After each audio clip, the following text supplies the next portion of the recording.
In our first story behind mentioned walls, a miserly millionaire. Can I have some more? His briefcase was the same container that you would carry a case of beer in.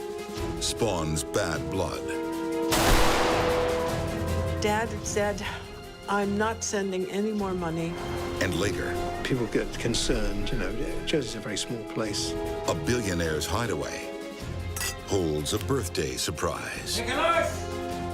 Elizabeth! Is anybody there? Had they been kidnapped? Had they been murdered? I'm Christopher Mason. They say you can choose your friends, but you can't choose your family. Some pay scant regard to family ties.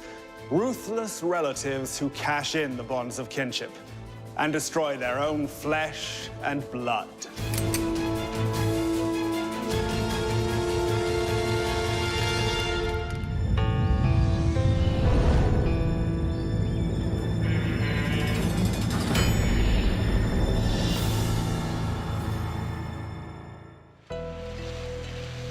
In a dilapidated warehouse in Salt Lake City, an old man lies dead. He'd been shot twice. Shot with a .357 Magnum. His contents from his pockets were spread out. He didn't have a lot of cash on him. Who would want to rob and kill this shabbily dressed man? It was an area of Salt Lake where hobos and vagrants would often get on and off the train. But looks can be deceiving. Franklin Bradshaw was a millionaire. He was certainly one of the wealthiest people in the West.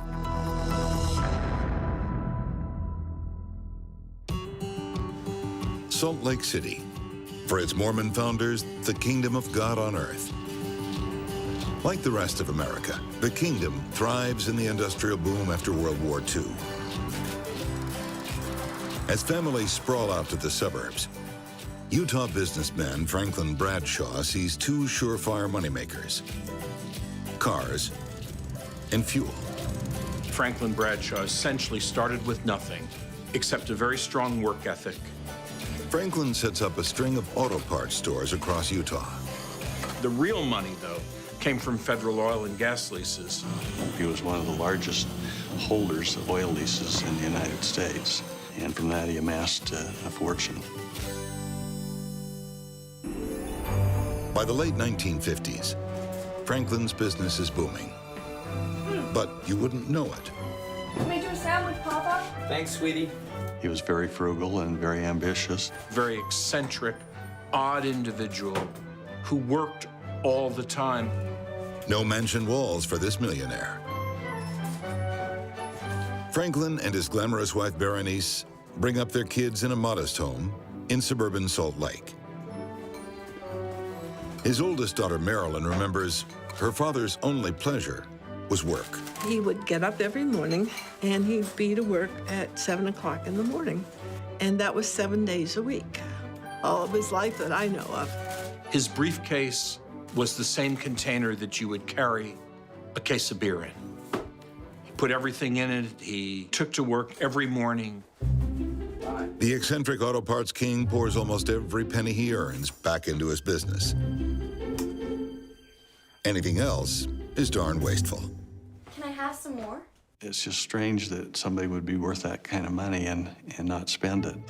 Daughter Marilyn doesn't mind. She helps her father build his empire. I worked with him. I spent summers working at the auto parts store. I got a feeling of how everybody respected him. But some family members despair of their miserly life. Franklin's wife, Berenice, hankers for the finer things. The marriage was not happy. She was frustrated by the fact that she felt like Franklin had the money to spend on the family and wouldn't do it. Nice. Look what he gave me. Berenice's only consolation, her youngest daughter, Frances, the apple of her mama's eye. She was our little baby sister, and everybody just loved her to death. She got mother's full attention and as much money as mother could get out of dad. Like her mama, Frances is eager to escape their meager existence. She wanted to have an Eastern lifestyle, ultimately wind up in New York City. She desperately wanted to get away from Salt Lake. As a teenager, Frances Bradshaw finally gets her wish. She's sent off to an exclusive girls' school on the East Coast. Mother sent her to New York with all new everything.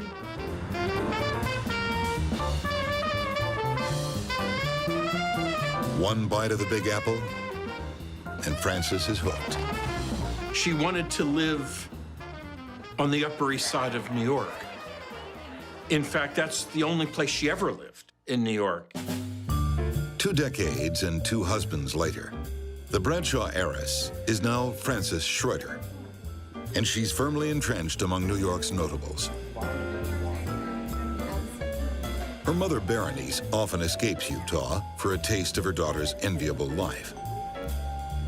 Bernice would make trips to New York because she, too, wanted a more glamorous life, had wanted that from the beginning. Living it up with the ladies is Frances's closest friend, Ladies, fine red wine. Richard Dickey Barons. They seemed to gravitate together.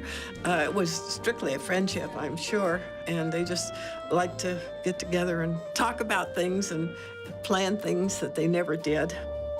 One thing Frances never does is earn her own money. Frances had no source except Mother.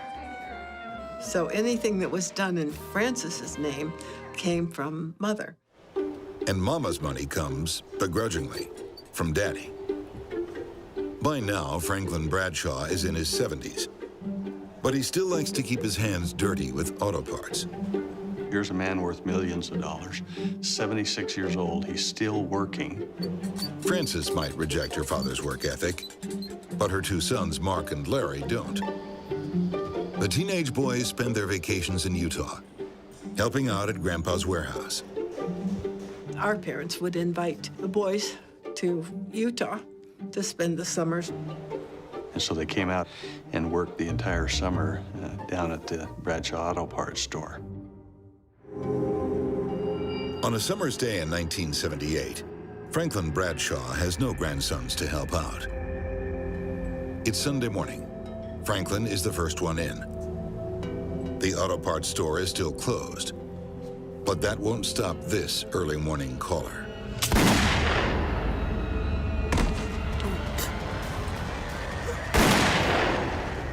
Shot with a .357 Magnum.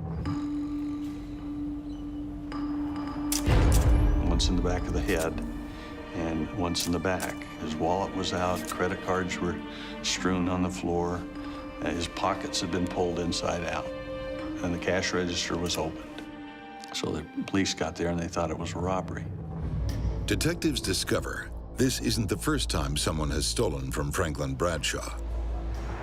The previous summer, valuable stocks and bonds went missing, $250,000 worth.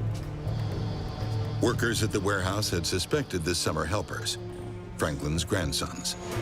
They didn't trust Mark and Larry for 1 second. And they really, would voice this. Frank did not want to believe them. He wanted to think the best of his grandsons. So suspicion turns to Larry and Mark Schroeder. If they had robbed their grandfather, could they have also killed him? Cops learn Larry has a history of violence. He had a criminal record. He had been to prison for aggravated assault. Larry had attacked a school friend with a hammer.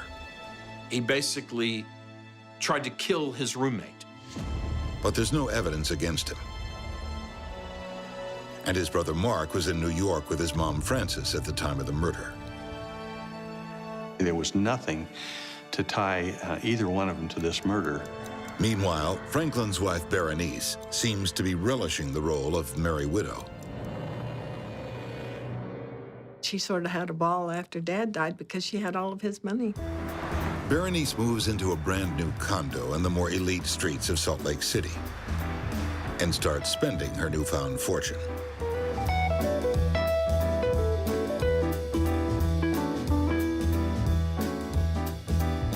More money for Berenice means more money for favorite daughter Frances. It was like suddenly a dam had opened and money was rushing through. When she had a hold of Mother's money, she just went crazy. She moved herself into 10 Gracie Square. very fancy apartment building in New York. Frances even buys her way into the New York Ballet with a record $300,000 donation. She was on the board of directors because of a large donation, but it was Mother's money. With a chorus line of family members apparently dancing on Franklin's grave, investigators have their work cut out. With no firm leads, the case goes cold for 2 years. Things stalled. Things stalled for quite a while. There was no physical evidence, there was no testimony, there was nothing. And then we got a break on the case. So I put it on the counter, and I said, I think this bag contains a gun, and I think it's a gun that killed my father.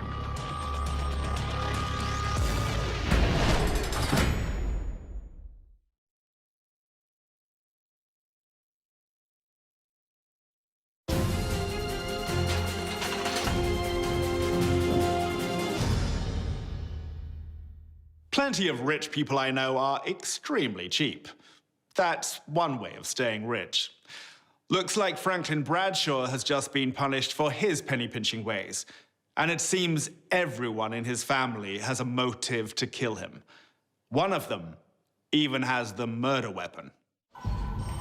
2 years after Franklin is shot dead, his oldest daughter, Marilyn, has a special delivery for the NYPD. I walked in and I said, who's in charge here? And the officer said, I am. So I put it on the counter and I said, I think this bag contains a gun. And I think it's a gun that killed my father. Everybody jumped up to look in the bag to see what it was. And sure enough, it was a gun.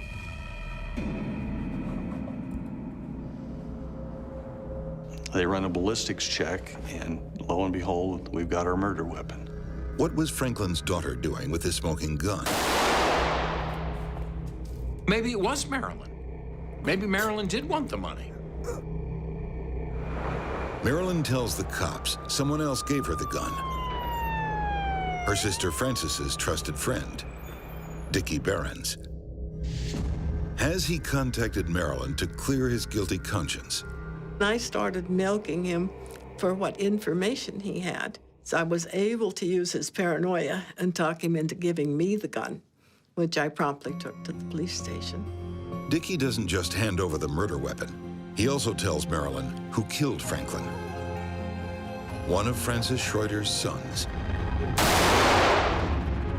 Marilyn figures it's the older son, Larry. She thought it was Larry. She was convinced it was Larry. But Marilyn is mistaken. Dickie told me, oh no, you got the wrong son.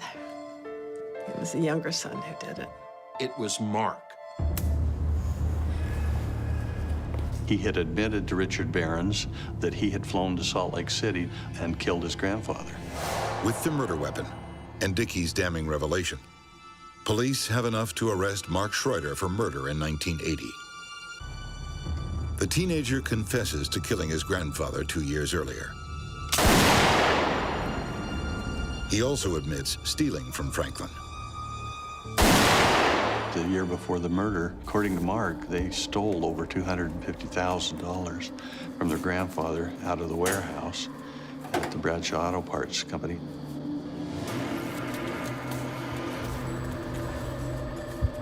Mark wasn't just lining his pockets that summer. He was lacing Granddad's gruel.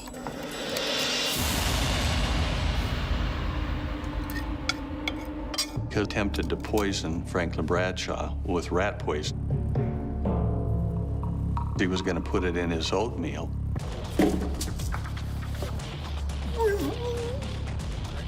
Cramps. So why would Mark Schroeder be targeting his grandfather? Mark said that his mother had put him up to it. This was all done at her request and her instruction.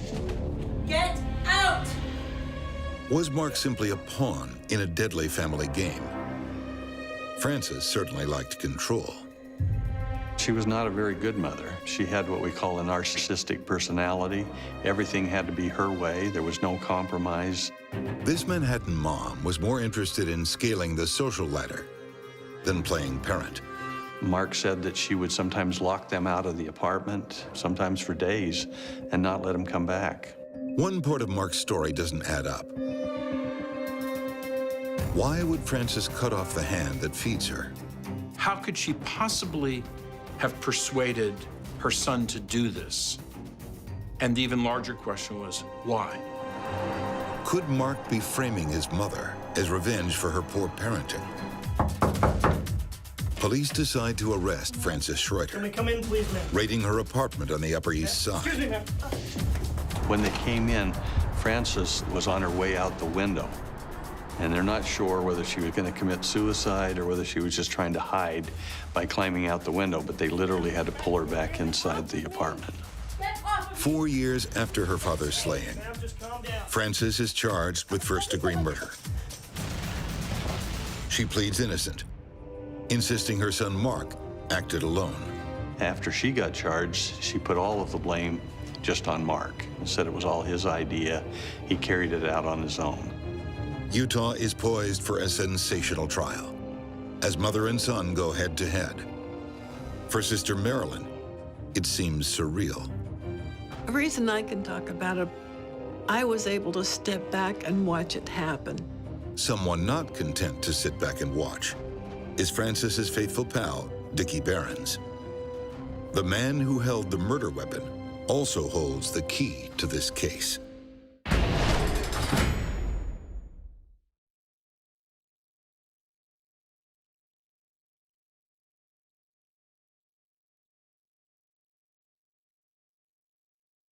Now swirl. Frances Schroeder stands accused of her father Franklin Bradshaw's murder. The star witness is her trusted confidant, Dickie Behrens.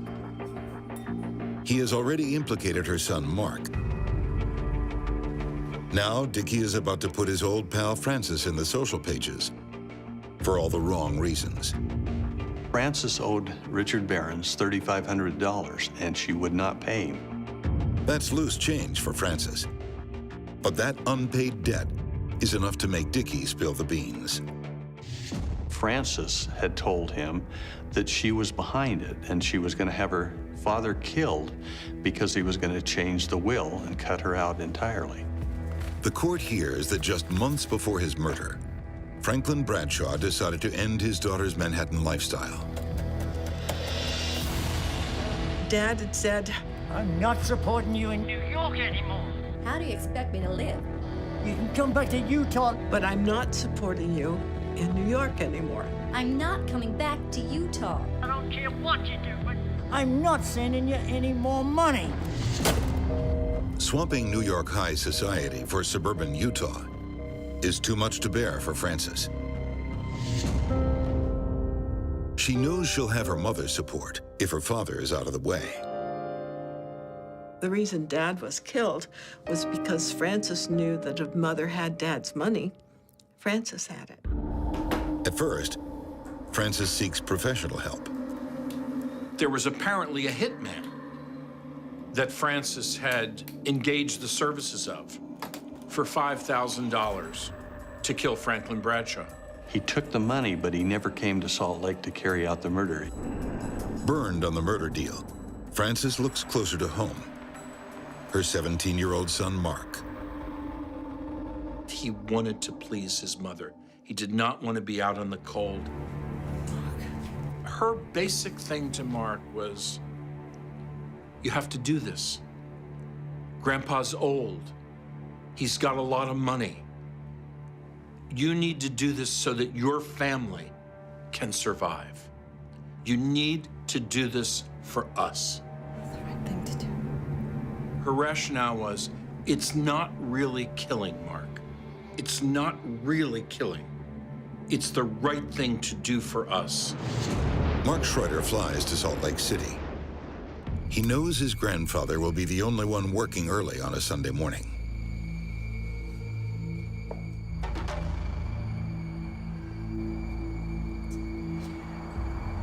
Mark. He was waiting for his grandfather to turn around. The one thing he knew was that he could not shoot him face to face.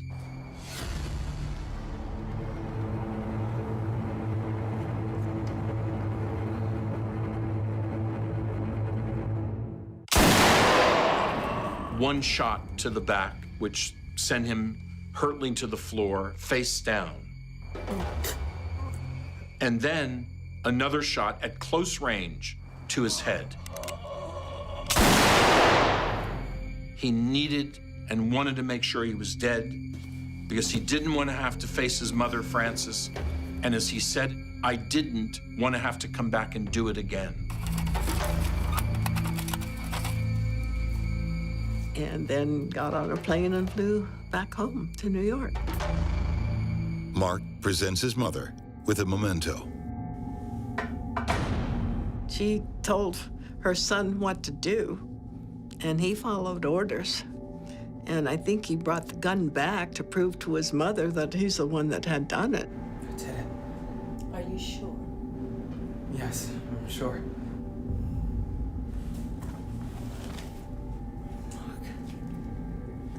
Boy, it was the right thing to do. But Mark is Mommy's boy no more. His testimony against her helps the murder charge stick. He said, Mom has to be stopped. She has to be stopped. In September 1983, 5 years after Franklin Bradshaw was gunned down, Frances Schroeder is convicted of first-degree murder. She serves 13 years in prison. Frances has never expressed any remorse in this case. At the time of sentencing, she continued to deny any involvement in the murder. Mark Schroeder is convicted of second-degree murder. He is sentenced to life, but only serves 12 years. Franklin Bradshaw spent his life ensuring his family wouldn't be spoiled by money. In the end, it destroyed them all. What happened to this American family that on the surface seemed to have everything, and yet in the most important senses, they had nothing?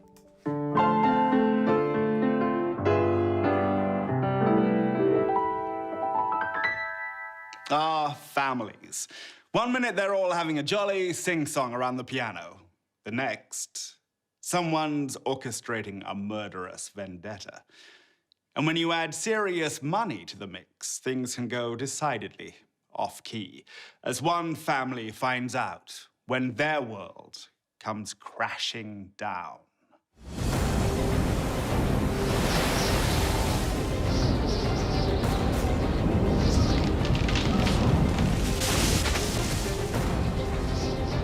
After a furious hurricane, a millionaire's bungalow is still standing.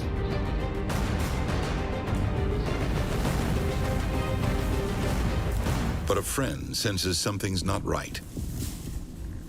It was very, very strange. The post had accumulated. The house was unlocked. The cars were there. The house is like a sauna. The heating was on very, very high. Owners Nicholas and Elizabeth Newell have been out of contact for days. Nicholas! Elizabeth! Is anybody there?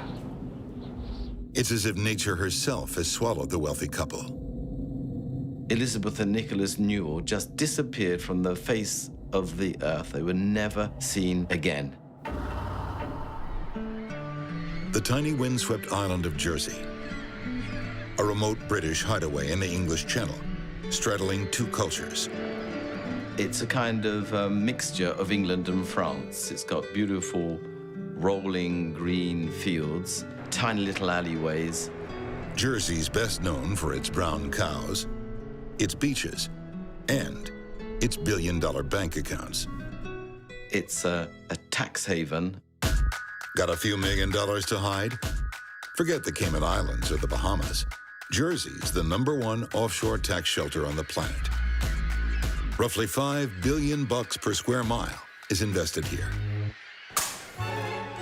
A treasure island for cashed-up British folk, like Nicholas and Elizabeth Newell. They were from well-to-do, historic, moneyed Scottish industrial families, and they were both heirs to quite substantial sums of money. And they had a rather good life. Nicholas Newell's family made their fortune making nuts and bolts for the shipping industry. With the sea in his blood and an inheritance to protect, Nicholas happily sets up home in this millionaire's tax haven in 1967, with his wife Elizabeth and their young sons Mark and Roderick. And home is no beach shack. Crow's Nest is a beautiful house overlooking the Atlantic. It's really magnificent. I'm sure the property now is worth a fortune. They fell in love with Jersey, like a lot of people did, and they decided that the boys would grow up there. And grow up they did. 20 years later, the Newell boys have left their island home behind. Mark becomes a high-flying bonds dealer in Paris, while older son Roderick's a military man, an officer in one of Britain's most prestigious regiments.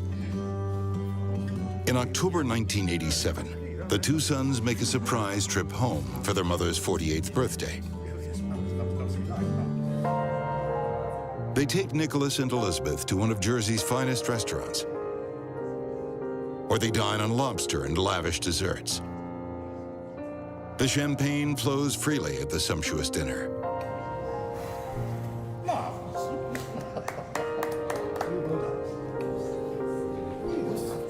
Yes, absolutely. It's great to be all back in the one place again. But this will be the family's last supper together. And after that meal, Elizabeth and Nicholas Newell just disappeared from the face of the earth. They were never seen again.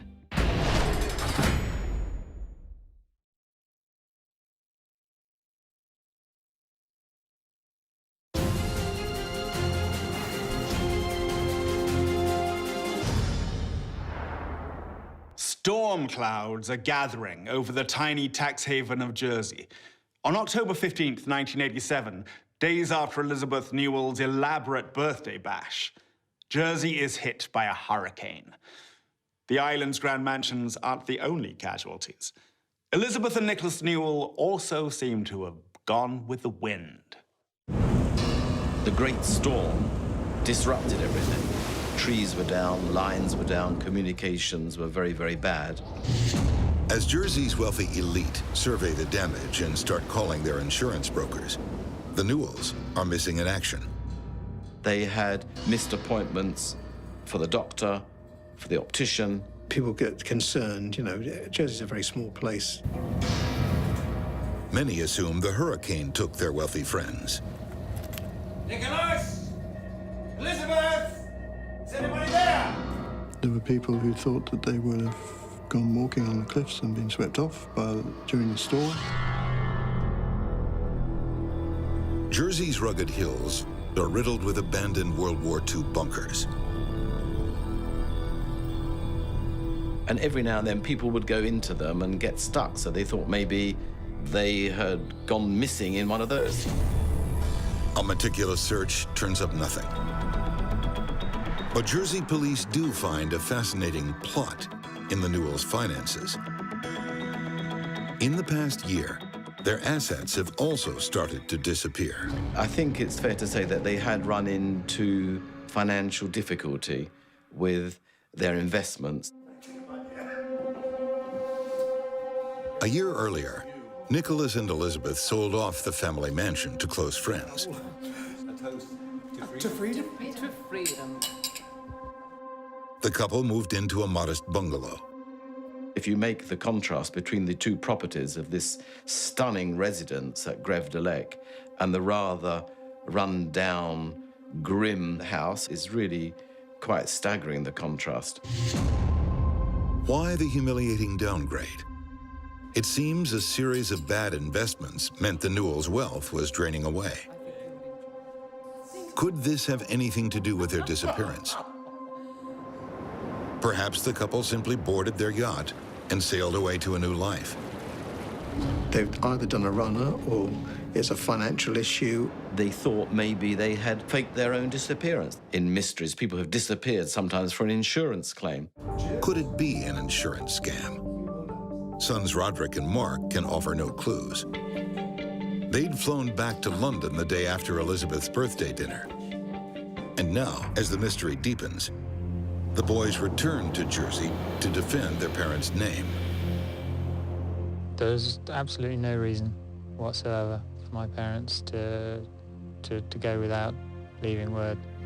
After a series of dead ends, everyone on this Jersey shore is left wondering, did nature really take the Newells? Were they even dead? Local police want answers, so they call in forensic investigators from Scotland Yard. And as they comb the storm-damaged bungalow, they find the first clue. All around the fireplace, there were tiny, tiny, dark brown stains and marks. After they'd ripped up the carpets and found that there was still blood underneath the carpets, then that was the scene, and the thing was treated entirely differently after that. Bloodstains, and not just around the fireplace. They were all over the shop, all over the house. Blood had seeped in between the parquet flooring and into the underlay of the house. Blood in the living room matches Nicholas Newell's. In the bedroom, a positive match for Elizabeth. Something terrible has transpired. A sustained episode of violence had taken place in the house.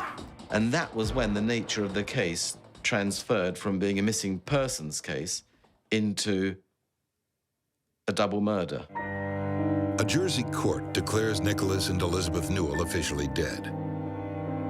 Their two grieving sons inherit what's left of their fortune.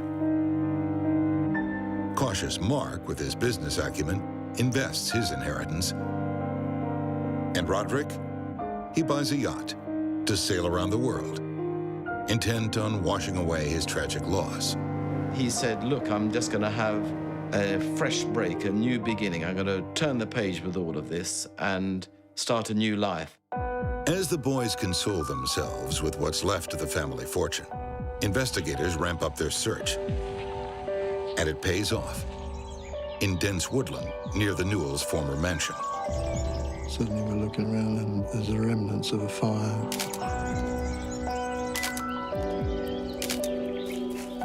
In the ashes of a bonfire, more intriguing clues.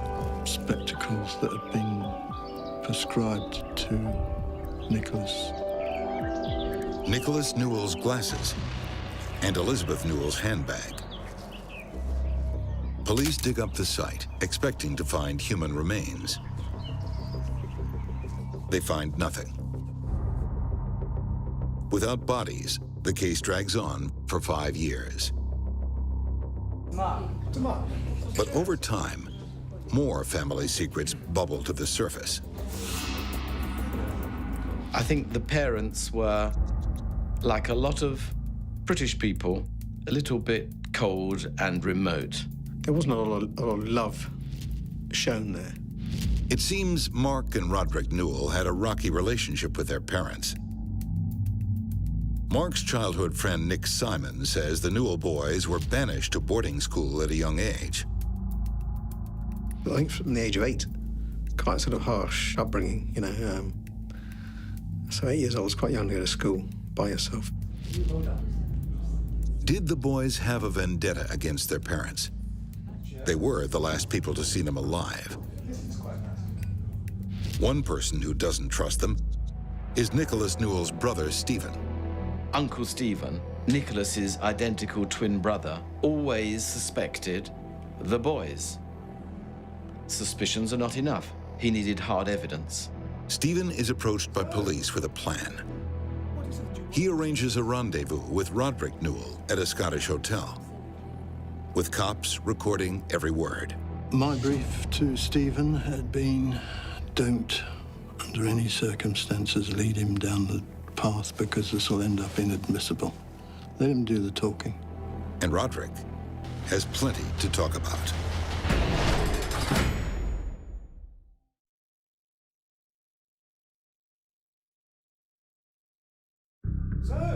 In a cozy hotel in Scotland, 5 years after his parents' murder, Roderick Newell peers into the face of his dead father. Uncle Stephen, Nicholas's identical twin brother. Roderick has something to get off his chest. I killed them. This most compelling confession to double murder. He knows exactly where his parents are buried. You don't talk about bodies being found easily unless you know where they are. Roderick has no idea his uncle is wired, and police are standing by to arrest him. After pouring his heart out, he quickly wraps it up. Roderick composes himself and then takes his leave after admitting, it would appear, to killing his parents. After the meeting, Roderick uses his military training to disappear. I don't know how it happened, but Roderick, a bright lad, he gave the police the slip and he sped off into the night. Roderick takes flight on the high seas, sailing his yacht into international waters. Jersey police launch a worldwide manhunt. Interpol, GCHQ, the spy headquarters, the FBI, everybody's looking for Roderick. With Roderick on the run, cops contact his brother Mark in Paris, but he's keeping tight-lipped. Mark, meanwhile, had not said a word to anybody. A few weeks later, Roderick's yacht is spotted off Gibraltar, a British outpost in the Mediterranean Sea. Police use the Royal Navy to set a trap, waving him down for a routine customs check. He then got into a little rowing boat. He climbed up to get onto the ship itself. On the way up, a member of the Royal Gibraltar Police said to him, "Boy, have we got a surprise for you." After years of intrigue, Jersey's most famous murder case is about to be solved. Roderick Newell is charged with double murder. When he arrives back on Jersey, Roderick tells all, revealing a sorry tale of greed played out the night of Elizabeth Newell's birthday dinner. After the meal, they went back to the house. There was some more drinking, apparently, that went on, although apparently that night Mark didn't join in the drinking. Mark returns to his apartment on the island, leaving Roderick alone with his parents, a decision that might have cost them their lives. Roderick says that an argument developed during the meal, and then the argument continued afterwards at the family home. Roderick is furious that Nicholas and Elizabeth have sold the family mansion. And now you're squandering our inheritance. I am your father, and you will show me some respect. I have no respect for you. Roderick flipped. He had a history of flipping. He was a hothead. He was a bit of a wild boy. He had a temper. He's also trained in martial arts and grabs a set of Japanese rice flails, or nunchucks.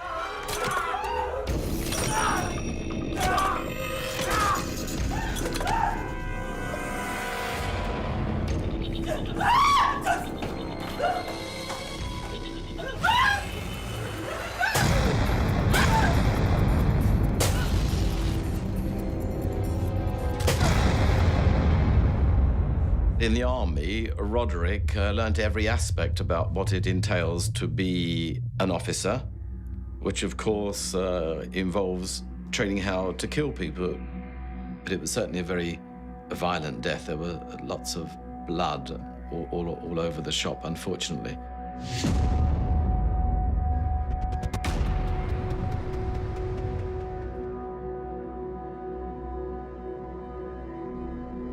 After attacking his parents, Roderick says he passed out. He's been drinking heavily.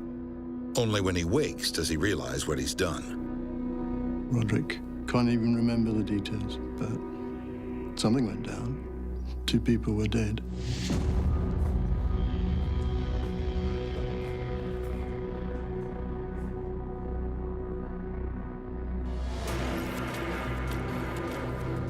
He calls the only person left to turn to, his younger brother, Mark. Hello? I killed him. What do you mean? I remember hitting him, but I don't remember hitting her. Are you sure that they're dead? Yes, I'm sure! He had to weigh up in 1 second the loyalty to his parents and the loyalty to his brother. Calm down. I'll have to kill myself. No! I'm coming over now. Don't do anything.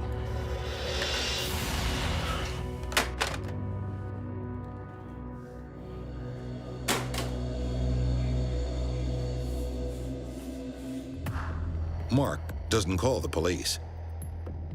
He helps with the cover-up. They were tied and wrapped in plastic sheeting. They were transported in a van, which they hired, and they were still in the clothes from the dinner party. The boys take their mother and father to where it all began, near their childhood home of Crow's Nest. And there, they buried their parents and threw them into these graves, covered up, and off they went. And that's where they languished for some 5 years or so. The brothers then returned to the bungalow to scrub the crime scene. A major attempted cleanup took place at the house. Come on, leave it. It's good enough. Let's go. Leave it! The heating must have been turned on to dry out not just the carpet, but the bed linen, which had been washed, but in a very kind of young manish guy sort of way. It hadn't been properly done.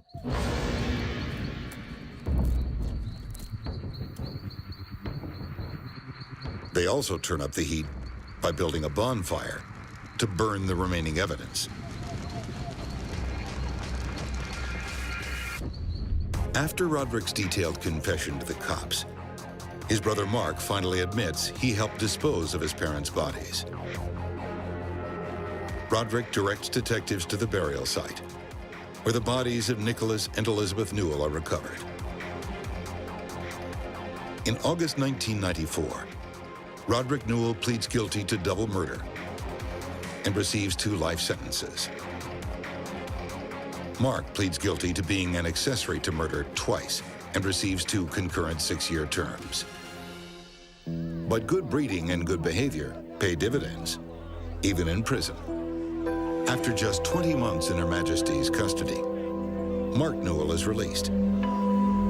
His brother, the killer, he's a model prisoner and is set free 12 years into his life sentence. And so they're out and leading their lives, maybe under new identities, anonymously. But who can put that sort of event just behind you? Family can bring us together, but it can also tear us apart. Frances Schroeder sacrificed her father and son to fund her lavish life. Roderick Newell's greed sparked a storm of terror. Both favored fortune over family, but in the end, they too were betrayed by their own flesh and blood. Till next time we meet behind mansion walls, I'm Christopher Mason.